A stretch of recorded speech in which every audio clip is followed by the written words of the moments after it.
Salut les petits viewers du 21e siècle, 2024 se termine, 2025 commence, c'est donc le moment de faire notre top flop annuel oui aussi.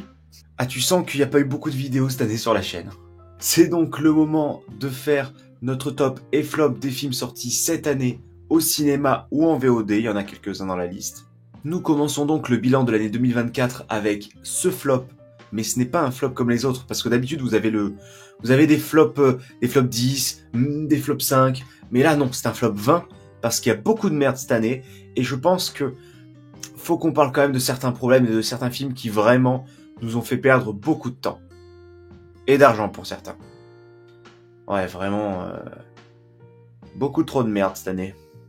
Et comme j'ai perdu pas mal de temps en voyant certains d'entre eux, je me dis il faut que vous perdiez un peu de temps et que j'en parle. On n'attend pas plus longtemps, on commence dès à présent avec le numéro 20 de ce flop, The Killer de John Woo. J'ai pas compris ce que j'ai regardé. Non, c'est simple, ce film policier a tout ce que je pourrais détester. C'est-à-dire qu'on a une réalisation digne de TF1 et d'un téléfilm du dimanche après-midi, mais même pas satisfaisant, même pas sympathique.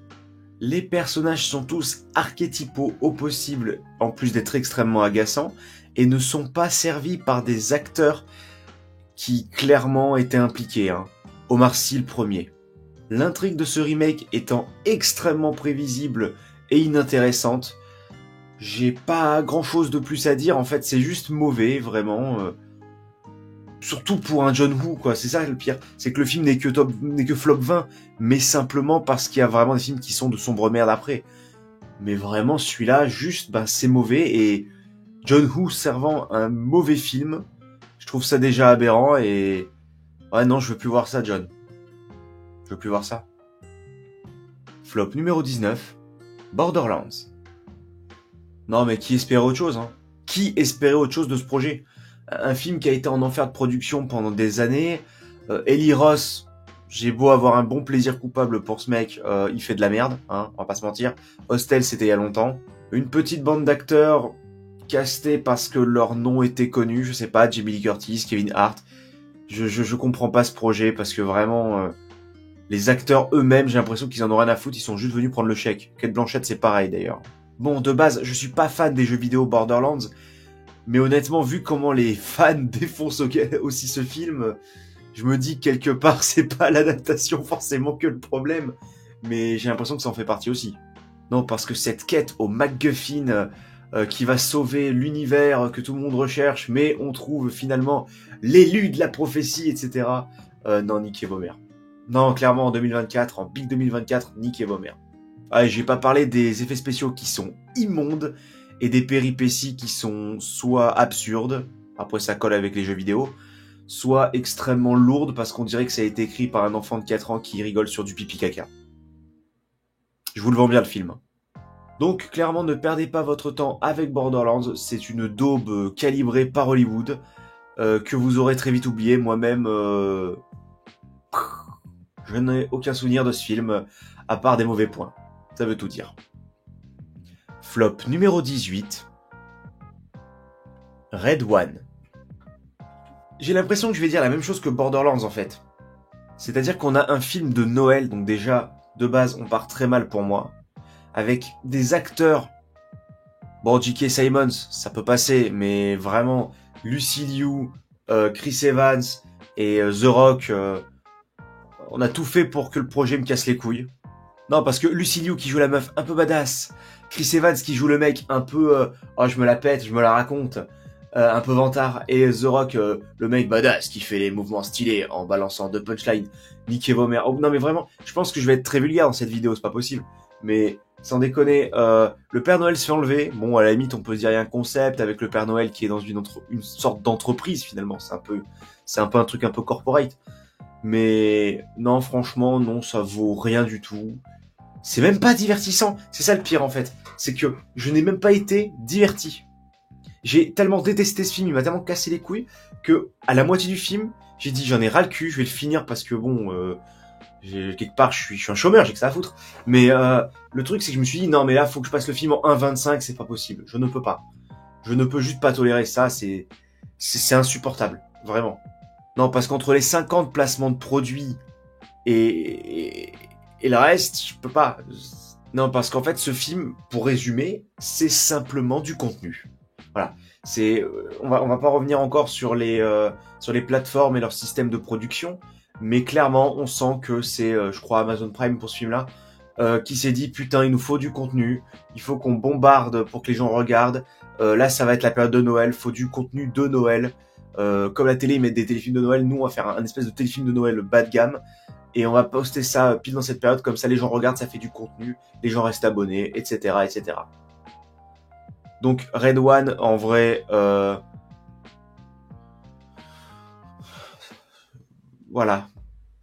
Un silence vaut mieux que 1000 mots. Flop numéro 17. The Beekeeper. Je crois sincèrement que chronologiquement, ça doit être le premier film qui m'est autant énervé de l'année 2024. Non, parce que David Ayer, j'en attends déjà plus grand chose, hein, ce réalisateur. Depuis Fury, moi, j'ai un peu drop. Voilà. Mais si t'ajoutes à ça Jason Statham, qui maintenant est devenu une sorte de Steven Seagal au rabais, qui fait des espèces de films direct to DVD, où le mec juste casse des gueules avec son vieil air badass pété en faisant hey, je suis stylé.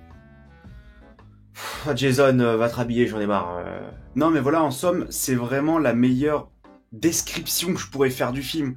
C'est-à-dire que c'est un film d'action direct to DVD.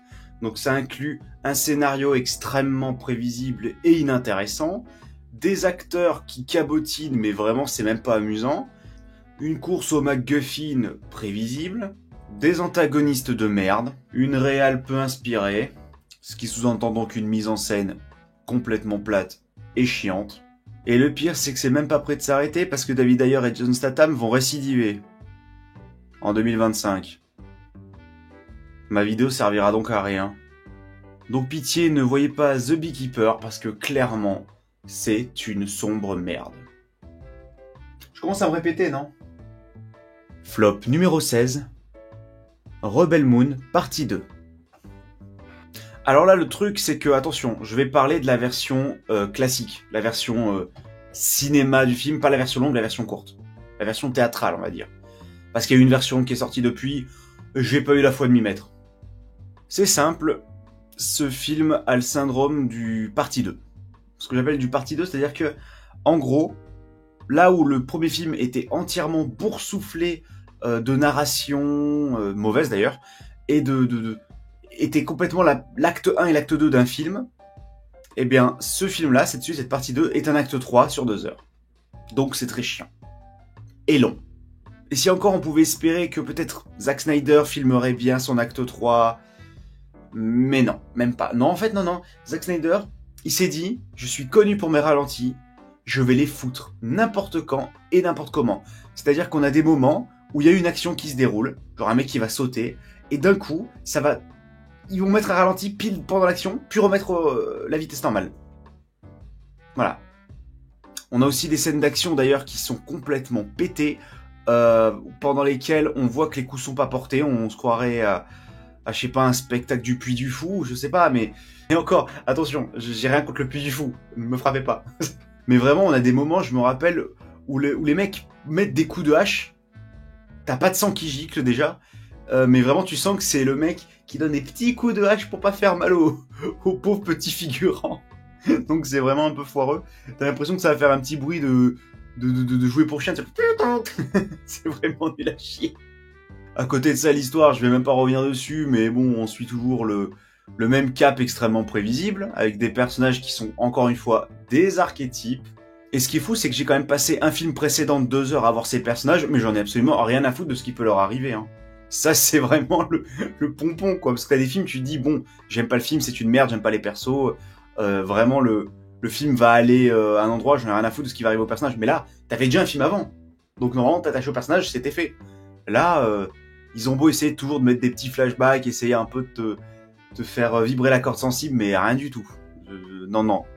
Et vu comment Zack Snyder, il parle d'autres projets maintenant, je pense pas du tout que ça ait marché, que ce soit en termes de visibilité sur Netflix ou que ce soit en termes de retour critique. Donc je pense vraiment que le mec qui avait prévu de faire je sais pas combien de films à sa saga science-fiction pour égaler Star Wars, je pense que ça va rester 2 films qui auront pas marché, qui auront bidé. Je pense que ça va être un peu comme sa saga de zombies. Genre Zack Snyder est vraiment en train de s'enfoncer de pire en pire dans les limbes. Dommage. Donc en vrai voilà, je vous dirais pas ne regardez pas Rebel Moon parce que c'est tellement nul que ça en devient drôle je trouve. C'est un peu un nanar. Donc en vrai matez-le si vous avez envie, si vous avez la patience. Mais si vous sentez qu'au bout de 30 minutes, en vrai vous commencez à avoir envie de vomir, la tête qui tourne et tout, arrêtez, on va pas appeler un médecin pour ça. Flop numéro 15. SOS Fantôme, la menace de glace. Ça y est, on commence à arriver dans les films qui vraiment m'ont énervé, beaucoup. J'ai l'impression d'être énervé depuis le début, mais les films d'avant, j'en avais un peu rien à foutre, quoi. Là, c'est une saga que j'aime bien à la base, j'aimerais bien en faire un remake critique un jour, mais là, oh là là, qu'est-ce qui vous est arrivé? Je ne vais pas m'étendre sur les anciens acteurs qui reviennent prendre un chèque, dire 2-3 punchlines pour mettre dans la bande-annonce, et qui vraiment n'ont aucune utilité à part être ridiculisés. Je ne vais pas revenir non plus sur les enfants acteurs qui jouent aussi bien que mon yinche, et il est mort. Ni sur la mise en scène et les effets spéciaux qui existent. Ouais.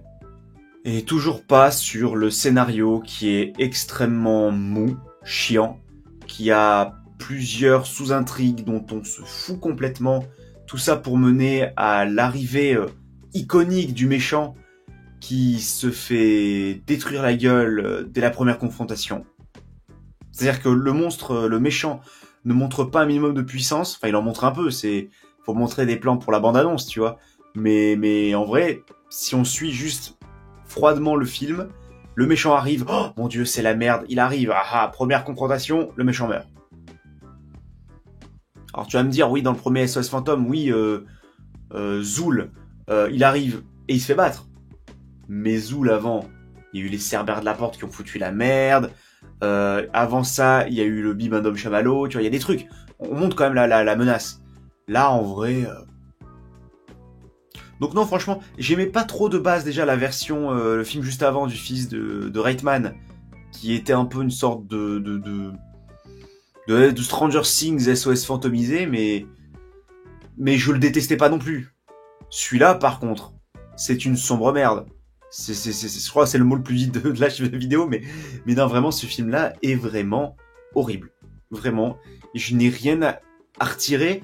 Et le pire, c'est que pour une saga qui de base me plaît, une saga que j'aime bien, j'aime les 2 premiers films, tu vois, avec surtout le premier, mais bon, j'aime bien les 2 premiers films, mais ce film me fait relativiser la version avec les filles.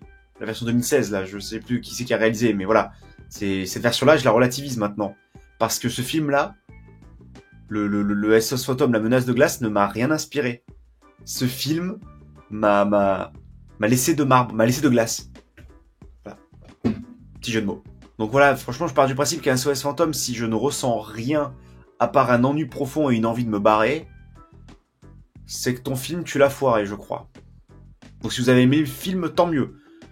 Mais moi, ça m'empêchera pas de dire que c'est une daube.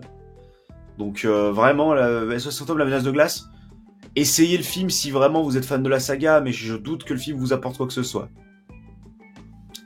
Flop numéro 14, The Crow. Qui a demandé ça? Non, sérieusement, équipe, producteur, marketing, vous avez demandé quoi là? Un remake de The Crow en 2024. Avec Bill Skarsgård et du tout numérique. Où on suit 2 drogués qui vivent une super vie de drogués, parce que c'est génial la vie de drogué. Comment dire?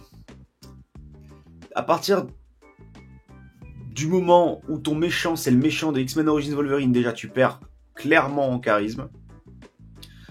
Mais là, je j'ai pas les mots en fait, parce que j'ai même pas détesté le film, j'ai même pas passé un moment spécialement insoutenable, mais clairement, qu'est-ce que c'était mauvais.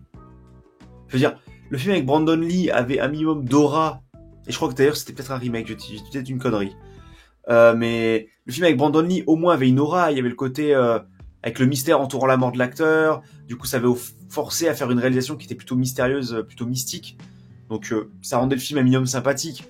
Là, vraiment, t'as l'impression de voir un film de émo gothique en 2024 sur un mec qui veut venger sa copine droguée. J'ai pas trop le... Je vois pas l'intérêt, en fait. Je ne comprends pas, en fait, ce qu'essaie de faire le film. Non, parce qu'encore, tu te dis, bon, allez, il se tape un trip émo gothique. À la limite, s'il le fait bien, mais même pas, genre... Visuellement, c'est plat, c'est terne, c'est chiant. Et si t'ajoutes avec ça le sang numérique, déjà, mettre du sang numérique, ça fait chier, mais alors en plus, t'as tout qui est en numérique. Les corbeaux, tout est numérique. Alors je suis pas un anti-numérique, je suis pas un pro effet pratique. Les deux sont excellents quand ils sont très bien mariés d'ailleurs. Mais là, c'est juste vraiment, on avait tellement la flemme de mettre du savoir-faire et de mettre de la thune, on t'en met de partout, tout est numérique. L'acteur, il sera numérique aussi, allez, vas-y. Avec une fin extrêmement prévisible, je vais pas vous la dire, parce que si vous voulez être surpris par le film, si vous voulez, mais de toute façon, vous ne serez pas surpris. C'est pitoyable.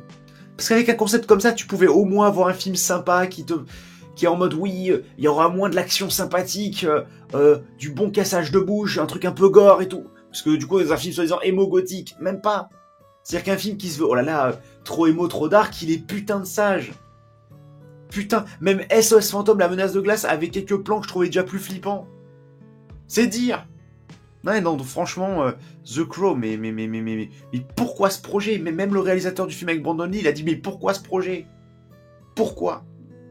Donc, à la limite, monte le film si tu veux faire kiffer ton petit préado de 10 ans qui veut se sentir grand et un peu badass et un peu subversif, c'est tout. Mais à la limite, montre-lui l'original. Enfin, celui avec Brandon Lee. Merde. Ouais, donc voilà, c'est aussi vite vu, aussi vite oublié. Donc en vrai, matez-le si vous voulez vous faire un bingo d'alcoolique, là, puisqu'on reste sur les addictions. Voilà, faites-vous un bingo, chaque truc stéréotypé, vous buvez un shot. Chaque fois qu'il dit une ligne faussement badass, 2 shots, enfin voilà. Et là, vous allez passer une bonne soirée. RPZ de la Bretagne. Passons au suivant. Flop numéro 13. L'IA du mal. Ah ouais, non, mais là, oui, non, mais c'est sûr que si on commence à monter dans ces niveaux-là, moi, je suis plus derrière, hein, c'est bon, quoi. C'est vraiment... c'est un film qui se veut horrifique, qui est juste hilarant et qui décolle jamais. Voilà, c'est ça, le film, en fait. Je le dis toujours, parce que j'ai l'impression que je le dis depuis le début, mais ça, c'est, pour moi, un élément essentiel d'un film. Mais là, tout est cousu de fil blanc, tout est prévisible au possible. Je veux dire, tout est prévisible au point que tu sais comment ça va commencer.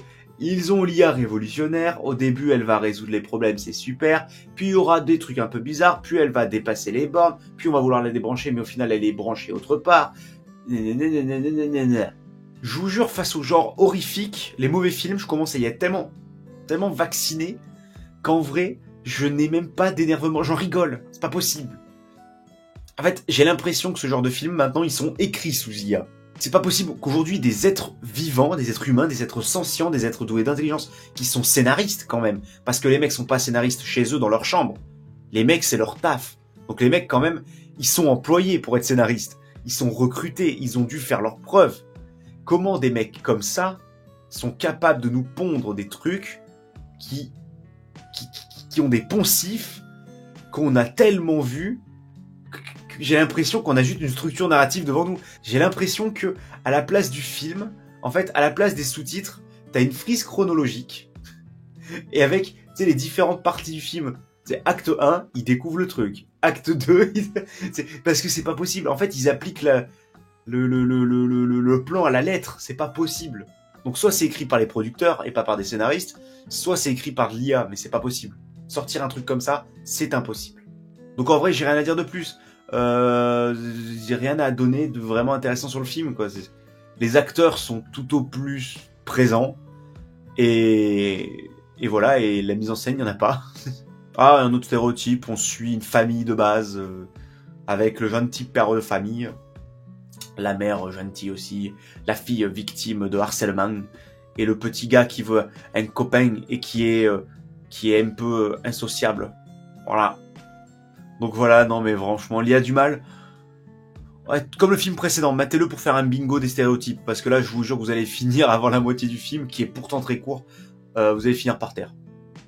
Ouais. Flop numéro 12. Atlas. Pourquoi? Jennifer Lopez dans un mecha à la Titanfall qui, pendant la moitié du film, va être en juste plan vu de l'intérieur du truc. Et le reste, ça va être de la CGI. La meuf sa mère a créé les robots se sont révoltés. Elle va devoir tuer le chef des robots méchants, qui est joué par l'acteur de Shang-Chi. Qui a une tête adorable d'ailleurs, hein, donc j'ai du mal. Enfin, à la limite, on pourrait dire, ouais, il a une tête adorable. Ça peut peut-être à la limite montrer que l'habit ne fait pas le moine, mais même pas. Non.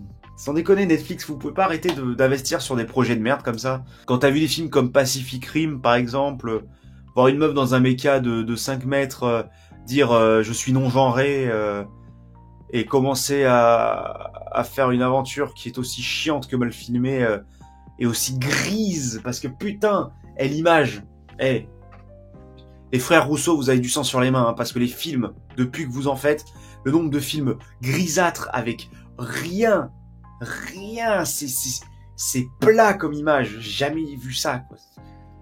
Sans déconner, non mais faut arrêter ces films comme ça. Il y a rien à en tirer. Donc franchement, je vais même pas passer plus de temps sur Atlas.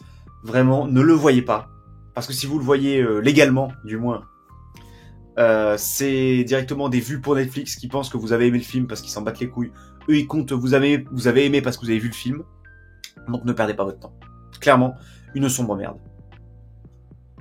Flop numéro 11. Pendant ce temps sur Terre. En fait, j'aurais pu mettre aussi La Bête dans cette liste. On va me dire, quoi? Tu mets ces films dans un flop en dessous des films de merde que tu as déjà mis? Oui, en fait, pour une raison très simple, c'est un problème que j'ai avec une partie du cinéma français. Et alors là, attention, tous les défenseurs du cinéma français vont vraiment me tomber dessus, vous inquiétez pas, le top, il y a des films français aussi. Vous inquiétez pas. Mais là, le problème, c'est qu'en fait, c'est un problème que j'ai avec certains films de genre français.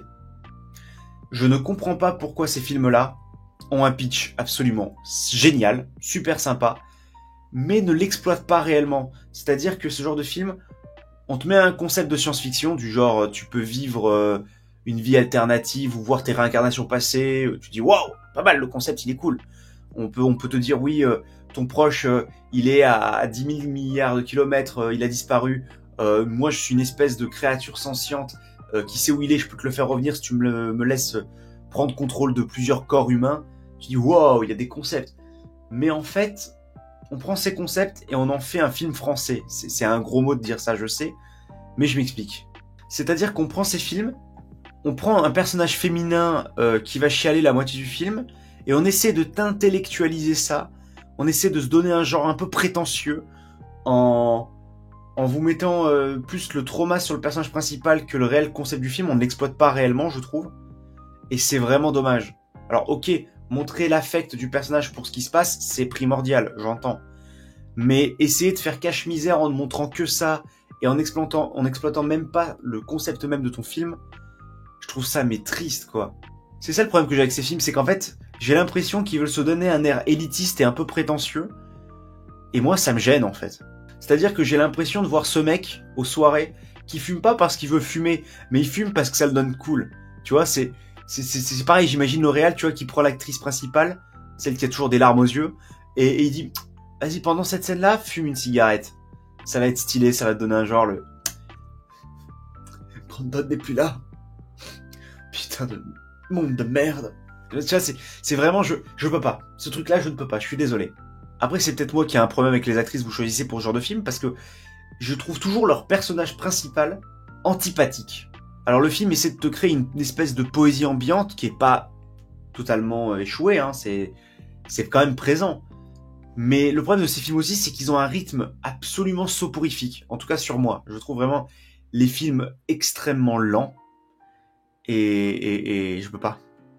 Donc peut-être que c'est moi qui n'ai pas su m'ouvrir à ces films-là. Peut-être que c'est moi qui suis imperméable au concept, qui suis imperméable à tout ça. Possible. Cela étant, pour La Bête, par contre, leur générique de fin en QR code, hein, voilà, par contre. Donc je sais pas, je vous conseille quand même de voir ces films, vraiment, par contre, je vous conseille vraiment de les voir et de vous faire un avis. Peut-être que vous, ça va vous charmer, vous allez vous laisser happer par l'ambiance et par les personnages. Mais moi, ça ne marche pas. Désolé. Flop numéro 10. Hellboy The Crooked Man. C'est une nouvelle version d'Hellboy, qui est un espèce de fan-film, avec un gars qui ressemble à Emmanuel Macron. Une histoire chiante, une réalisation acceptable, des personnages oubliables, des VFX corrects pour un fan-film. Et c'est tout. Flop numéro 9, Imaginary. Alors ouais, on est passé vite sur Hellboy, mais Imaginary, j'ai un peu plus à dire. C'est-à-dire que Imaginary, vous prenez les films Blumhouse et vous mettez les niveaux de merde des films Blumhouse. Non, franchement, on a un concept de dire, oh, ton ami imaginaire est un démon. Tu peux dire, oh, tu sais, un film où ton ami imaginaire est un démon, tu peux dire, oh, il y a moyen d'être inventif de fou. Tu mets ce concept, tu le donnes à un réal de génie. Tu le donnes, je sais pas, à un Cronenberg ou un truc. Enfin, tu mets ça à un mec qui sait, tu vois, mettre en scène un minimum. Et putain, tu peux peut-être avoir un truc de génie, quoi. Mais vraiment, là, t'as l'ours en peluche. Et en fait, t'as des révélations. En fait, la meuf, depuis le début, en fait, c'était son ours en peluche à elle. Et en fait, ils vont dans le monde de l'imaginaire. Tu t'es dit, putain, le monde de l'imaginaire. Bon, je vais arrêter ça. Je vais arrêter l'accent. Non, mais tu te dis, ils vont dans le monde de l'imaginaire. Il y a peut-être moyen d'avoir un truc de fou, inventif, des trucs, des formes flippantes, un truc, tu te dis, bon, allez, peut-être pas Tim Burton, mais tu vois, il peut y avoir un truc un peu flippant, tu vois, en mode vraiment vieux film allemand, noir et blanc, années 30. Mais non, t'as pas de l'expressionnisme allemand, hein. T'as un couloir, t'as 3 portes, une chambre d'enfant et c'est marre. Hein. Vraiment, les mecs, ils se sont dit, on va pas non plus se casser le cul. Faut pas déconner, c'est des gens qui aiment les films Blumhouse qui regardent. Le fameux personnage qui vient aider les personnages principaux, mais en fait, elle trahit. En fait, elle trahit. Mais comme elle trahit, juste après, elle se fait niquer. Oh là là. Tu vas rejoindre l'autre film là dans les sous-titres de qu'est-ce qui se passe dans ton film. C'est pas possible. Non, vraiment, Imaginary, je vous le conseille même pas. Vraiment une perte de temps. Même pour un bingo, c'est pas drôle. Flop numéro 8. Godzilla X Kong. J'en ai marre. Le Monsterverse, j'en ai marre. Arrêtez tout, c'est bon, parce que j'en peux plus. Vous ne savez pas filmer vos monstres. Voilà. Ils pourraient faire 1m80 que ce serait pareil. C'est mal filmé. Ça se veut soi-disant hyper drôle, funny, lolilol. C'est lourd et c'est cringe, bordel de merde. Les effets spéciaux vont du correct au horrible. Et les personnages humains sont des putains de têtes à claques. Stop, j'en ai marre.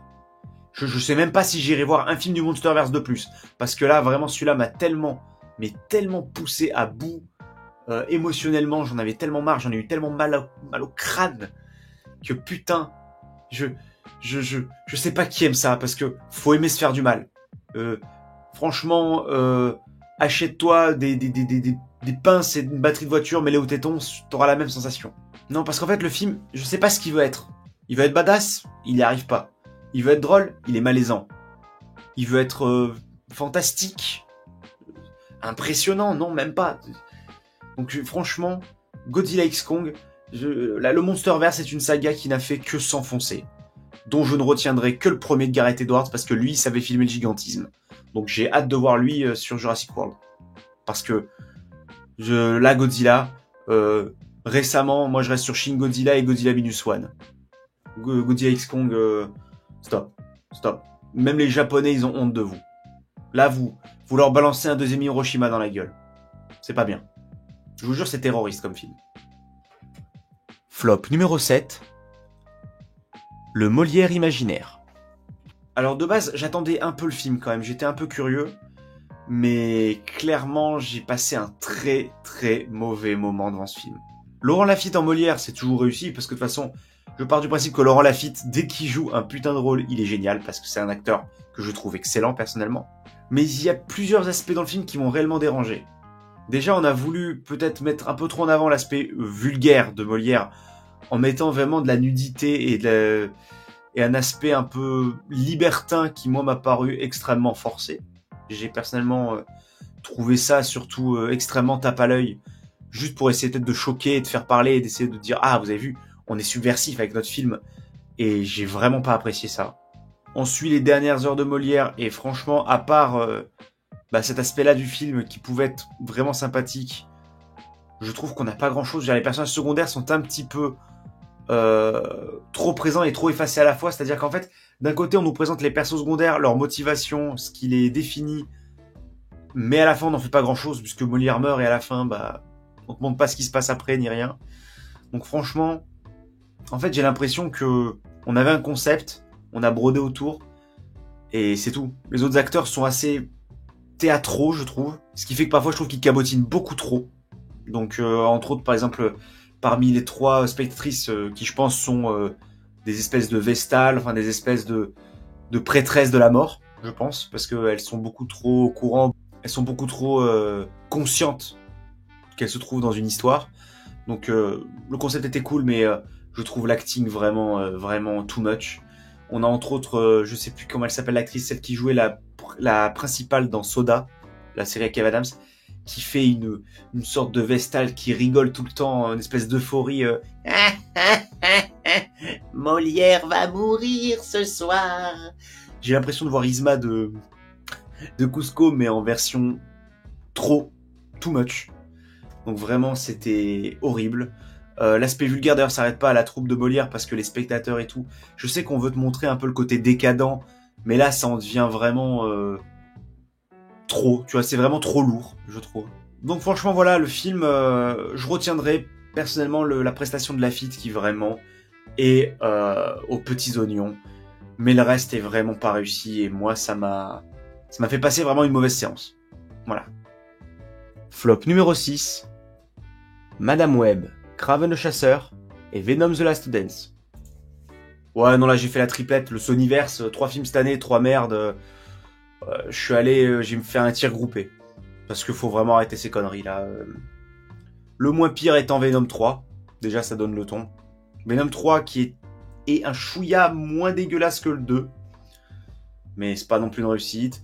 Madame Web, c'est même pas un film de super-héros. Je l'ai vu avec des collègues et vraiment, eux ils s'énervaient devant le film. Moi, je me tapais des grosses barres tellement c'était nul. Les actrices sont nulles à chier. J'ai pas d'autres mots. La réal est pas ouf. Sony essaye de se dépêtrer en disant non mais c'est pas lié à Spider-Man, vous inquiétez pas, on a notre univers, regardez Kraven là. Kraven il a son lore avec le caméléon et le rhino, mais on en a absolument rien à foutre tellement vos 3 films sont mal filmés, vos personnages sont chiants, vos scénarios sont juste prévisibles et pas attrayants, les mises en scène, elles, sont faites tellement par des yes man que en vrai il n'y a même pas une patte artistique sur aucun film. Donc franchement voilà, le Sonyverse c'est malheureux à dire mais c'est vraiment un échec total. Donc en vrai arrêtez. À un moment il y avait des rumeurs comme quoi ils arrêtaient le Sonyverse, puis ils ont dit non mais en fait non. Arrêtez votre Sonyverse parce que sans déconner ça c'est plus possible. Il y a rien qui va dans vos films. Il y a rien qui va. Il y a aucun point où ils réussissent. Dire acteur nul, réal nul, scénario nul. Au bout d'un moment, faut savoir s'arrêter.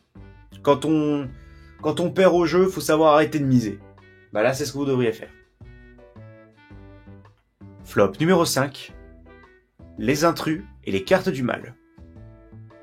Pareil, je les mets ensemble pour une simple bonne raison. Ce sont 2 merdes d'horreur. En gros, encore une fois, on en a déjà vu plusieurs, mais là, ici, en fait, ils ont un autre stade. C'est-à-dire qu'on est sur des films qui ne réussissent absolument rien.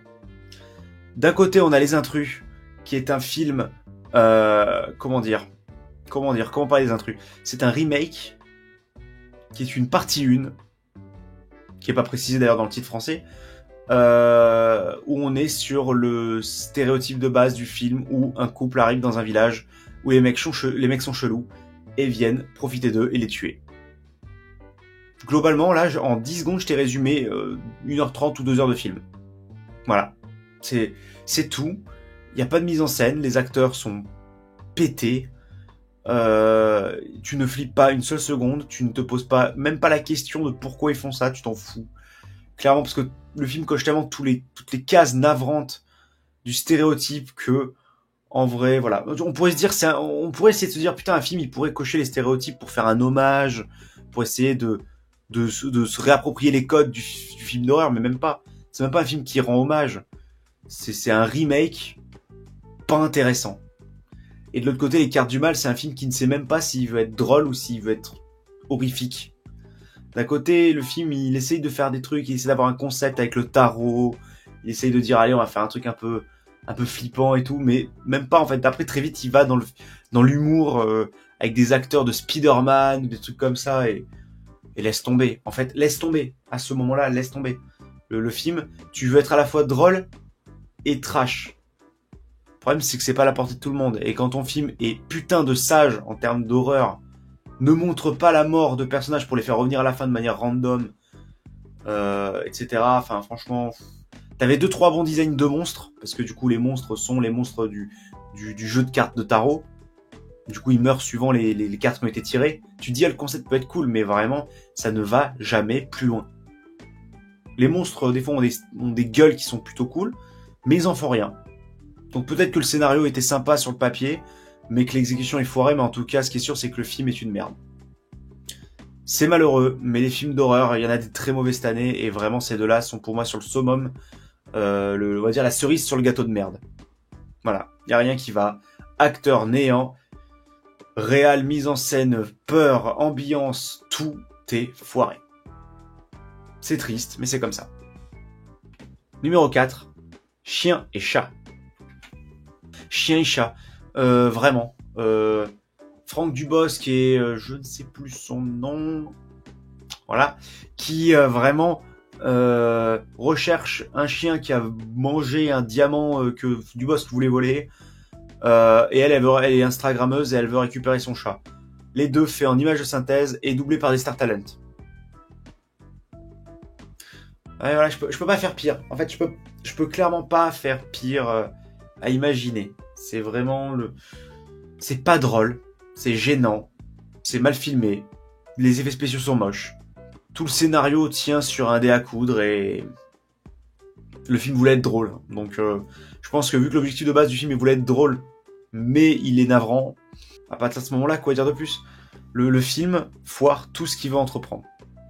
Le scénario est extrêmement prévisible, on voit très bien les méchants qui sont un stéréotype absolu, et on voit très bien les deux personnages principaux tomber amoureux et les deux autres devenir amis. J'ai l'impression que c'est un film calibré TF1 pour être diffusé sur Noël sur TF1. Et on dépasse pas ce stade. Donc en vrai, si les producteurs, les réals, acteurs et autres n'en ont rien à foutre, pourquoi j'en aurais quelque chose à foutre ? Flop numéro 3, Mean Girls, Lolita malgré moi. Je vais être simple, je n'ai même pas fini le film. Je n'ai pas fini le film, pourquoi ? Parce que c'est un remake quasi identique à l'original, où on a juste ajouté des musiques pour essayer de faire kiffer les fans de TikTok et qui refassent des TikTok avec ces musiques. Voilà, le concept, c'est ça.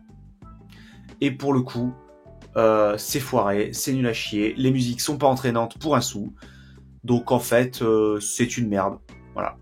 Vous me recevez la même chose avec des acteurs et actrices moins fun, avec une identité visuelle tout aussi peu marquée que le premier, donc vous n'ajoutez même pas une plus-value à ce niveau-là.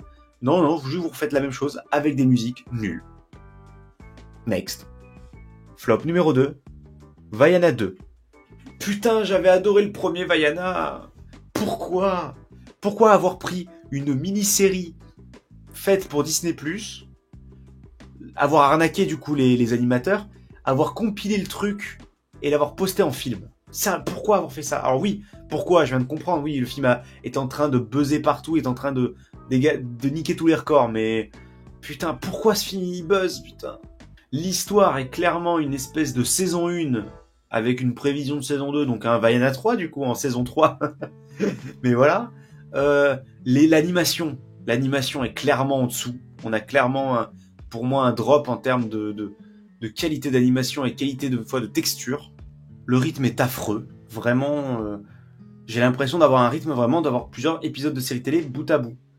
À côté de ça, on a des persos secondaires qui vont du tolérable au insupportable.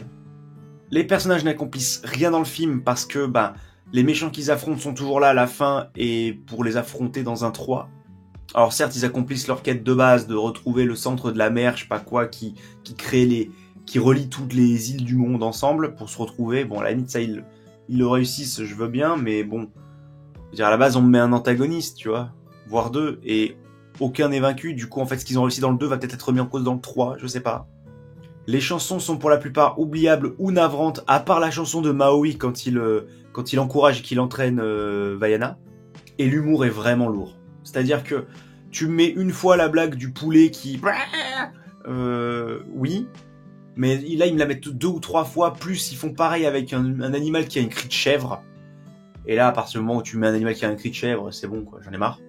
Donc en vrai, rien que pour ces raisons que j'ai évoquées, qui fait peut-être pas objectivement de ce film le pire de l'année, vraiment rien que pour ces raisons cyniques d'avoir fait une série, avoir mis les épisodes bout à bout, et en fait un film en ayant arnaqué ses animateurs, et en sortant un produit aussi moyen, voire médiocre pour certains, suivant vos exigences, au cinéma, je peux pas accepter ça. Là, pour moi, c'est vraiment même une question de principe de le mettre dans le flop aussi haut. Pour vous dire à quel point c'est raté, en termes de mise en scène, déjà, quand vous voyez le film commence, il n'y a même pas de scène d'intro ni rien. C'est fond noir avec le texte Vaiana 2 qui avance et tout comme un début d'épisode de série télé. C'est aberrant.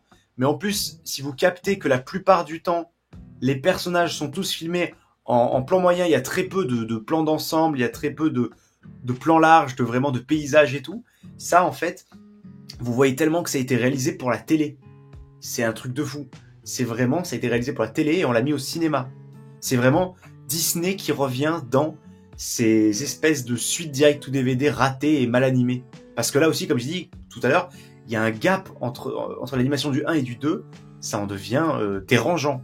Dès les premières minutes, c'est vraiment, ça se voit. Donc sincèrement, c'est un film que je vous conseillerais de boycotter. Parce que vraiment, c'est honteux de livrer ça à des gens et d'avoir arnaqué en plus ceux qui produisent votre film. Non, franchement, Vaiana 2 à chier, à oublier, à jeter et à boycotter. Flop numéro 1, l'Empire. Désolé, je sais qu'il y en a qui ont adoré le film. J'ai détesté. Mais vraiment détesté. Je trouve que le film n'a rien à raconter. Le film tente d'être cryptique pour rien. C'est-à-dire que, pour vous expliquer quand même, on a quand même ce village de bouseux, hein, on va dire ça comme ça, parce que c'est pensé pour moi comme un village de bouseux. Hein. On a un village de bouseux, et en même temps autour de ça, des extraterrestres qui se combattent de manière galactique. Alors autant les effets spéciaux sont réussis, je trouve. Mélanger les prises de vue réelles et la SF, c'est plutôt bien foutu, je vais pas vous mentir.